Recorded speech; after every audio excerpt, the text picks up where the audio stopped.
नमस्कार, कैसे हैं आप सभी। आज भगवान कृष्ण का जन्म दिवस है। आप सभी को ढेर सारी शुभकामनाएं। जय श्री कृष्णा। आइए आज जन्माष्टमी की जो रात है, उस जन्माष्टमी की रात को अपने भीतर की शांति को धीरे धीरे जगाते हैं, कृष्ण के जीवन को समझते हैं और वर्तमान में जो लोगों का संघर्ष है अंदर का, उसे कैसे दूर भगाएं। वो भगवान कृष्ण के जन्म से भगवान की लीलाओं को समझते हुए, अपने जीवन से जोड़ते हुए, कलयुग की जो ये स्थिति परिस्थिति है उसमें कैसे जीना है भगवान कृष्ण के अनुसार, वह समझते हैं। तो रात थी, कारावास की दीवारें ठंडी थी, बाहर तूफान था, भीतर भय। उसी अंधेरे में एक दिव्य शिशु का जन्म हुआ, कृष्ण का। कहानी यहीं से समझिए दोस्तों। जीवन की सबसे काली रातों में भी आपका प्रकाश जन्म ले सकता है। वसुदेव ने बच्चे को उठाया, यमुना की धाराएं उफन रही थी, लेकिन रास्ता बन गया। यह बताने के लिए कि जब संकल्प सच्चा हो तो प्रकृति भी सहारा देती है। दोस्तों, जीवन डिटॉक्स की पहली सीख यही है, घबराहट नहीं, कदम आगे बढ़ाइए, रास्ता स्वयं खुलता है। गोकुल में बचपन शुरू हुआ भगवान कृष्ण का। बाहर से शांति, भीतर से निरंतर आघात। पूतना आई स्नेह का अभिनय लेकर। कृष्ण ने उसके विष को पी लिया और बच गई। यह समझाता है जीवन में हर मिठास भरोसेमंद नहीं होती। कभी कभी मुस्कुराहटों में भी छल छुपा होता है दोस्तों, और कलयुग में यही हो रहा है। हर मुस्कुराहट के पीछे जहर भरा हुआ है। बुद्धि की आंख खुली रखिए आप भगवान कृष्ण के अनुसार। साकटासुर, तृणावर्त, एक के बाद एक संकट भगवान के आते रहे, बच्चे की हंसी बनी रही। यही तो रहस्य है। समस्याएं रुकेगी नहीं दोस्तों, पर आपकी आंतरिक धुन, आपका नैसर्गिक आनंद, और वही आपको टूटने से बचाता है जो आपके अंदर बचा हुआ है।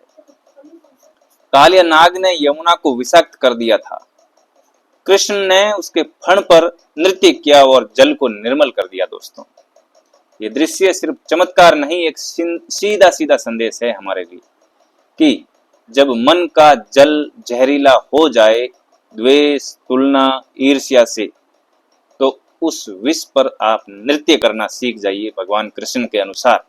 उसे दबा कर नहीं, उसे साध कर शुद्ध कर लीजिए। डिटॉक्स का अर्थ भागना नहीं है दोस्तों, भीतर के विष को अमृत में रूपांतरित करना है। इंद्र की पूजा परंपरा चल रही थी। कृष्ण ने कहा, इंद्र नहीं, गोवर्धन की पूजा करो। वह पर्वत जिसने गांव को बचाया है। लोग चकित थे, पर सत्य के साथ खड़े हुए। इंद्र का अहंकार टूटा, वर्षा प्रचंड हो गई, और भगवान कृष्ण ने गोवर्धन उठाकर सबको आश्रय दिया। यह दृश्य हमसे कहता है सीधा सीधा दोस्तों कि अंधी रस्मों से ऊपर उठकर सार को पहचानना सीखिए। प्रकृति, समुदाय, कर्म, यही वास्तविक देवता है। पाखंडों में उलझने से कोई फायदा नहीं। घर, परिवार, गांव, शहर जब संकट में हो दोस्तों, तो एक दूसरे के लिए छत बन जाइए, एक दूसरे से भागिए मत। यही भगवान कृष्ण के अनुसार धर्म है। जीते जागते मनुष्य की रक्षा करना, नहीं कि उसके पैर काटना। फिर वह क्षण आया जब वृंदावन छोड़ना पड़ा। मन रोया होगा, पर धर्म ने कहा, मथुरा चलो, कंस का अत्याचार समाप्त करना है। जीवन में भी ऐसा समय आता है दोस्तों, जब प्रिय भूमि, अपने जन्म स्थान को छोड़ना पड़ता है। प्रिय लोग पीछे छूटते हैं क्योंकि कर्तव्य हमें आगे बुलाता है। तो कभी भी घर छोड़ना पड़े तो आपको मायूस नहीं होना है। भगवान कृष्ण से सीखना है कि कृष्ण मथुरा पहुंचे, कंस का अंत हुआ, न्याय ने अपने पांव जमाए। इससे क्या संदेश मिलता है? इससे संदेश स्पष्ट है, प्रेम का अर्थ कर्तव्य से भागना नहीं, बल्कि कर्तव्य निभाकर प्रेम की रक्षा करना है। द्वारिका की बसाउट हुई, समुद्र के किनारे एक सुरक्षित नगर। क्यों? क्योंकि जनता को बचाना था। कभी कभी नेतृत्व का अर्थ तलवार नहीं होती है। जब परिवार में आप आगे रहते हैं, इसका अर्थ है पुनर्वास, पुनः बसाना, पुल बनाना, एक दूसरे को जोड़ने के लिए। परिवारों को सुरक्षित ठिकाना देना, अपने जो भी जहां हम रहते हैं आसपास ठिकाना देने का मतलब है कि हमारा उसमें योगदान अच्छा हो। कृष्ण का जीवन बताता है रणनीति वह नहीं जो शत्रु को हराए दोस्तों, रणनीति वह भी है जो अपनों को जीने की जगह दे, और यही आजकल नहीं हो रहा है। तो भगवान कृष्ण के जन्म से सीखने वाली बातें हैं। और बताऊं मैं आपको कि शिशुपाल का बार बार अपमान करता रहा भगवान कृष्ण का शिशुपाल। कृष्ण ने सहा, सहते रहे सीमा तक, फिर सीमा रेखा पार हुई और चक्र चल गया। यह प्रसंग गुस्से की वैधता नहीं है दोस्तों, संयम की सीमा समझाता है कि सहनशीलता शक्ति है पर अन्याय की स्वीकारोक्ति नहीं।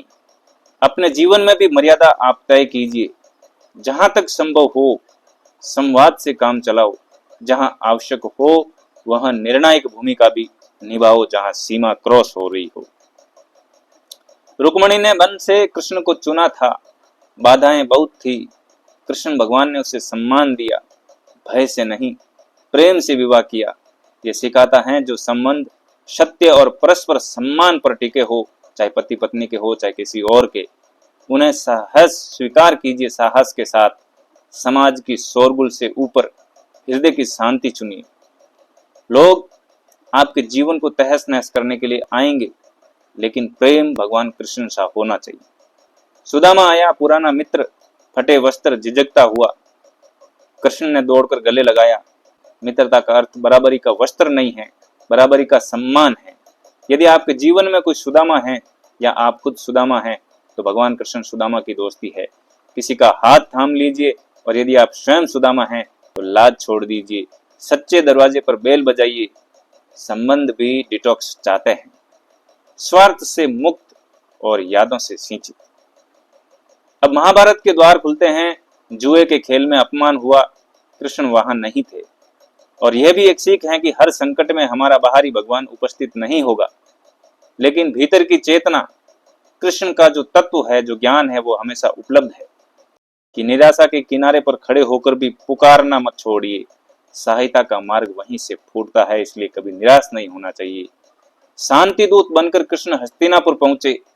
उन्होंने युद्ध टालने के लिए अंतिम समय तक प्रयत्न किया। एक गांव, 5 गांव, रत्तीभर न्याय, पर जब अहंकार ने सब दरवाजे समझाइश के बंद कर दिए तो युद्ध अपरिहार्य हुआ। यहाँ धर्म की एक सूक्ष्म रेखा दिखाई देती है। शांति सर्वोपरि है दोस्तों, पर अन्याय की स्थायी अनुमति कभी भी नहीं देनी चाहिए। भगवान कृष्ण ने भी यही किया। जीवन में भी पहले शांति, यदि शांति असंभव हो जाए तो सजग और साहस से निर्णायक कार्य करना चाहिए। कौरव पांडव के बीच कृष्ण ने स्वयं शस्त्र न उठाने का व्रत लिया। उन्होंने सेना नहीं, अपना साथ दिया। एक और समस्त नारायणी सेना, दूसरी ओर निहत्थे कृष्ण। अर्जुन ने कृष्ण को चुना था। यह बोध हमें देता है, यह हमें शिक्षा देता है, शक्ति का मूल शस्त्र में नहीं है, दिशा में है। हम में से आधे से ज्यादा लोग सेना चाहते हैं, भगवान का संसर्ग नहीं चाहते, ज्ञान और अच्छाई की दिशा में नहीं चलना चाहते। जहां चमक दमक है, दिखावा है, वहां चलना चाहते हैं, इसलिए गड़बड़ होती है। जीवन में भी विकल्प यह नहीं कि कितने साधन है दोस्तों, विकल्प यह है कि आपके रथ पर कौन सी दृष्टि बैठी है, आपके पीछे कौन सी ऊर्जा काम कर रही है, आपके ज्ञान में कौन दीपक जला रहा है, आपका जो शिक्षा देने वाला है, आपको मार्गदर्शन देने वाला है, वो कौन है। अगर ढंग का आदमी आपके साथ है तो आप सब जगह फिट हैं, आपके साथ अच्छा होगा। लेकिन वहीं आपके साथ शकुनी जैसे लोग हैं तो फिर आपका तहस नहस होना निश्चित है। कुरुक्षेत्र की भोर अर्जुन का मन कांप गया, अपने ही अपने सामने थे। यही गीता जन्म लेती है। एक संवाद जो किसी धर्म विशेष की नहीं, मानव चेतना की पाठशाला है गीता। कर्म करते चलिए, फल की चिंता मत कीजिए, ये वाक्य निरुत्साह नहीं, एकाग्रता की रीढ़ है। और जब लक्ष्य स्पष्ट हो जाए और मन वर्तमान में टिका रहे, तब हाथ कांपते नहीं दोस्तों, तीर सीधा चलता है। कृष्ण भगवान ने अर्जुन से कहा, अपने स्वभाव के श्रेष्ठ कर्म में जियो, यही योग है। कर्म में ध्यान, ध्यान में करुणा और करुणा में सत्य। दोस्तों, जो गीता पढ़ लेता है वो जीना सीख जाता है, बिना किसी मोह माया के, सिर्फ प्रेम के साथ। युद्ध चला। भीष्म के सामने शिखंडी को खड़ा करना, रणनीति का नैतिक व्याकरण है। जहां अन्याय अजय लगे वहां उसके अपने नियमों में न्याय का मार्ग खोजना चाहिए हमें। द्रोण के लिए सत्य का एक वक्र वाक्य था, अश्वत्थामा हतः।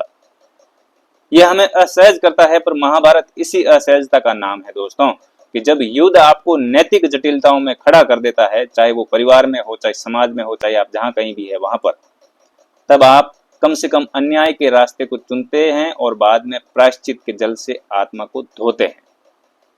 कृष्ण स्वयं पूर्ण थे, पर कथा हमें मनुष्य की कठिन नैतिक भूल भुलैया सी दिखाती है, ताकि हम अहंकार से बचें और निर्णयों के परिणाम से सीखें। कर्ण के पहिए का धंसना भाग्य का प्रतीक नहीं, समय का स्मरण है। अवसर चलते चलते बदल जाते हैं, इसलिए न्याय और नीति पर समय रहते खड़े होइए। जयद्रथ के प्रसंग में सूर्यास्त की आड़ ये बताता है कि संकट का समाधान प्रखर बल से नहीं, कभी कभी समय की खिड़कियों से, पहचान से निकलता है। जीवन डिटॉक्स का अर्थ यही है दोस्तों कि आवेग से नहीं, बुद्धि से काम लेना, क्रोध से नहीं, स्पष्टता से काम लेना। युद्ध समाप्त हुआ, परिशिष्ट में एक करुण सत्य छिपा है दोस्तों, विजय भी शौक लाती है। हर समय जीतना अच्छा नहीं होता है। अश्रु सबके हिस्से में आए। युधिष्ठिर का मन विषाद से भर गया। कृष्ण ने उन्हें राज्य धर्म समझाया।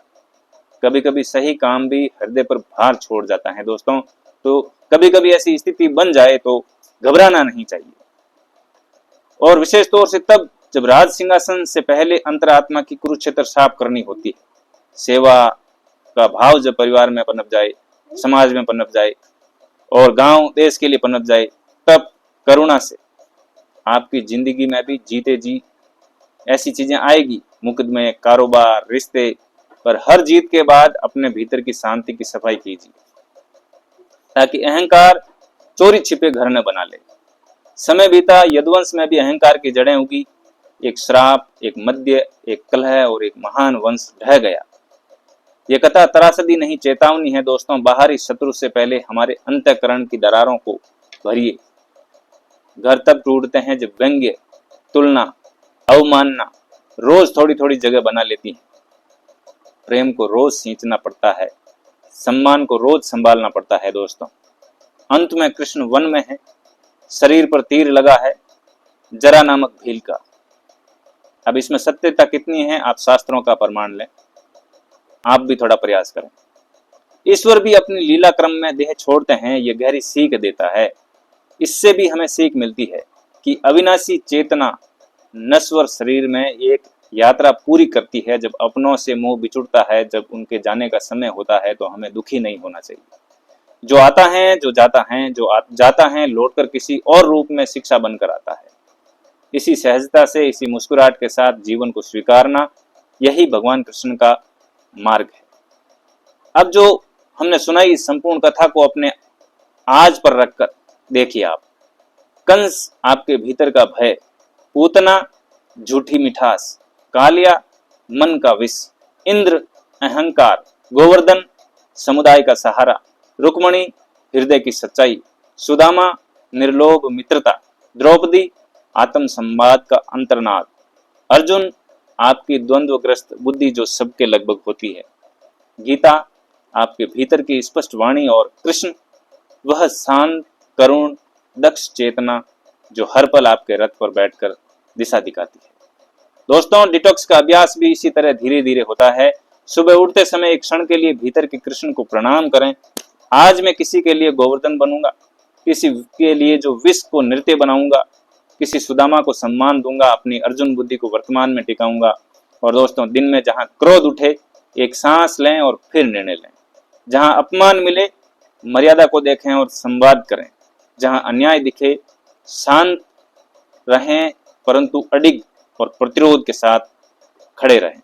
और रात को जो कृतज्ञता प्रकट करें, जो अच्छा हुआ उनके लिए, जो हुआ उसने क्या सिखाया, किस बिंदु पर अहंकार ने सिर उठाया, कहां प्रेम ने बचाया।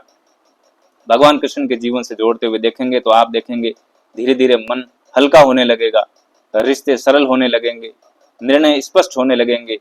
क्योंकि कृष्ण की शिक्षा किसी चमत्कार की प्रतीक्षा नहीं कराती, वह आपको आपके वर्तमान का शिल्पी बनाती है। कर्म की मिट्टी, ध्यान का जल और प्रेम की धूप, इनसे आपका हर दिन नए सिरे से आकार लेगा। तो आज जन्माष्टमी पर बस इतना तय कर लीजिए, भागेंगे नहीं, टूटेंगे नहीं, कठोर भी नहीं बनेंगे। हम वही करेंगे जो कृष्ण ने सिखाया, मुस्कुराते हुए, स्पष्ट बुद्धि के साथ, करुण हृदय से, धर्म की गरिमा में रहते हुए जीवन का संगीत बजाएंगे। अगर आपके सामने प्रपंच होगा, हम रणनीति बनेंगे। यदि धोखा होगा, हम मर्यादा बनेंगे। यदि निराशा होगी, हम गीता बनेंगे। और हर जगह हम भीतर के कृष्ण को रथ पर बिठाकर चलेंगे।